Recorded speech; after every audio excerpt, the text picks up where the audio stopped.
বইমেলার একটি স্টলে বিতর্কিত লেখিকা তসলিমা নাসরিনের বই রাখা এবং সামাজিক যোগাযোগ মাধ্যমে প্রকাশকের দেয়া স্ট্যাটাসকে কেন্দ্র করে উত্তেজনা দেখা দেয়। পরিস্থিতি সামাল দিতে প্রকাশক শতাব্দী ভবকে গ্রেফতার করে পুলিশ। সন্ধ্যায় স্টলের সামনে ভিড় করে তসলিমা নাসরিনের বই রাখার প্রতিবাদ জানায় একটি পক্ষ। বাকবিতণ্ডার এক পর্যায়ে পুলিশ শতাব্দী ভবকে মেলার কন্ট্রোল রুমে নিয়ে যায়। সরাসরি বলে যে ভাই আমরা তো তোমাদেরকে উদ্দেশ্য করে বলি নাই, যারা তাসলিমা নাসরিনের বই সরাইতে চাইছে আমি তাদেরকে উগ্রবাদী বলছি। বাংলা একাডেমির যে কর্তৃপক্ষ তাদের সাথে কথা বলেছি, হ্যাঁ এটা স্টল বন্ধ থাকবে।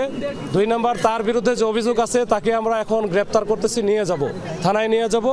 আমরা খতিয়ে দেখে তার বিরুদ্ধে সে যতটুকু অপরাধ করেছে এই অপরাধের জন্য আমরা মামলা দিব। সব্যসাচীর উপর যে ন্যাক্কারজনক হামলাটা করলো আমরা এটা তীব্র নিন্দা জানাচ্ছি। আজকে যে ঘটনা সেই ঘটনার দায় কিন্তু আমাদের এই ইন্টারিম সরকার, অন্তর্বর্তীকালীন সরকার এবং তার যে দায়িত্বপ্রাপ্ত লোকজন রয়েছেন তারা কেউই এড়াতে পারেন না।